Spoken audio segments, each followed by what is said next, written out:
বন্ধুরা, মৌসুমি কিচেনে আজকে একটা নতুন রেসিপি আপনাদের সাথে শেয়ার করব। সেই রেসিপিটার নাম হচ্ছে ইলিশ মাছের তেল রান্না করব বেগুন দিয়ে। সেই উপকরণ কি কি লাগছে আপনাদের সাথে শেয়ার করছি। দেখুন, ইলিশ মাছের তেলটা ভালো করে ধুয়ে পরিষ্কার করে নিচ্ছি। এখানে পেঁয়াজ কুচি, ধনেপাতা, বেগুন, আলু কেটে রাখা আছে। এখানে হলুদ, লবণ, লঙ্কা আর রসুন। এই যে লঙ্কা, রসুন, আর এটা হচ্ছে সাদা তেল। এই উপকরণ দিয়ে আমার রান্না হবে আজকে বেগুন তেল। এই বেগুন তেলটা খেতে খুব ভালো লাগে। আমার কড়াইটা গরম করতে দিয়েছি, এবার আমি তেলটা দিয়ে দেব। সাদা তেল পরিমাণ মতন দিয়ে দিলাম।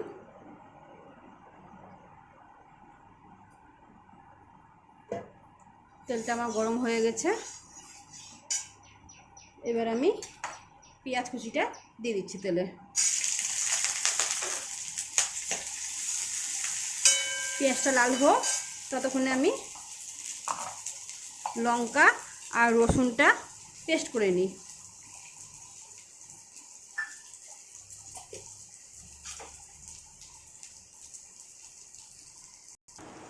পেঁয়াজটা লাল হয়ে গেছে, এর মধ্যে মাছের তেলটা আমি দিয়ে দেব।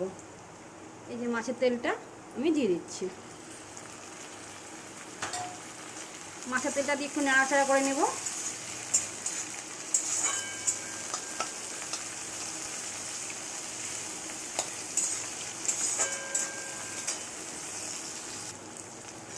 মাছের তেলটা হয়ে গেছে, এর মধ্যে আমি লঙ্কা আর রসুন বেটে রাখা হয়েছে ওটা আমি দিয়ে দিচ্ছি।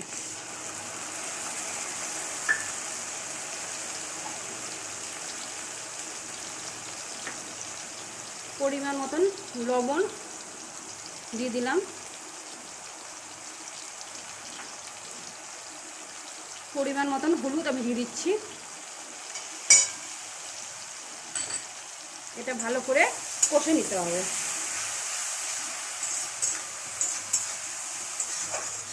দু মিনিটের মতন কষে নিতে হবে। এবার কেটে রাখা বেগুন, আলুটা আমি দিয়ে দিচ্ছি।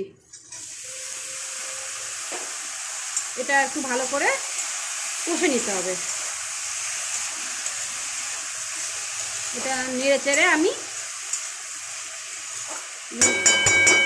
নাড়া হয়ে গেছে, এখন আমি এটা ঢাকনা দিয়ে ঢেকে দেব প্রায় 5 মিনিটের মতন।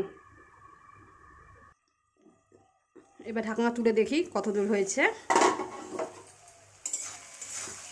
আর একটু হোক তাহলেই হয়ে যাবে।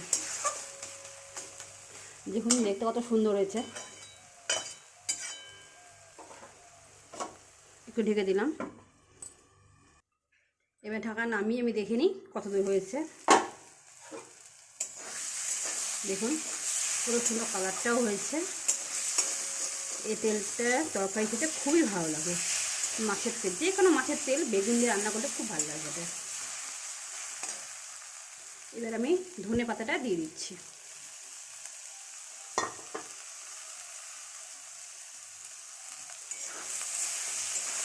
এটা ভালো করে নিয়ে নিতে হবে।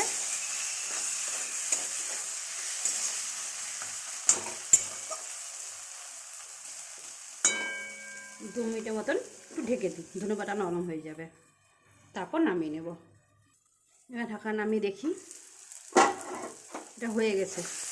এবার আমি নামিয়ে দেবো বাটিতে।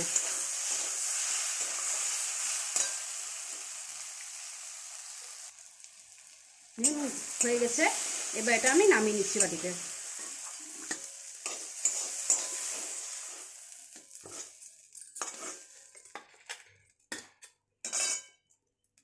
দেখুন দেখতে কত সুন্দর হয়েছে। দেখুন মাছের তেলটা রান্না হয়ে গেছে, দেখতে কত সুন্দর লাগছে। আপনাদের যদি এই রেসিপিটা ভালো লাগে আপনারা বাড়িতে করে খাবেন। মাছের তেল রান্না বেগুন দিয়ে খুব টেস্টি হয়। আর আপনাদের যদি ভালো লাগে তাহলে লাইক, কমেন্ট, শেয়ার অবশ্যই করবেন।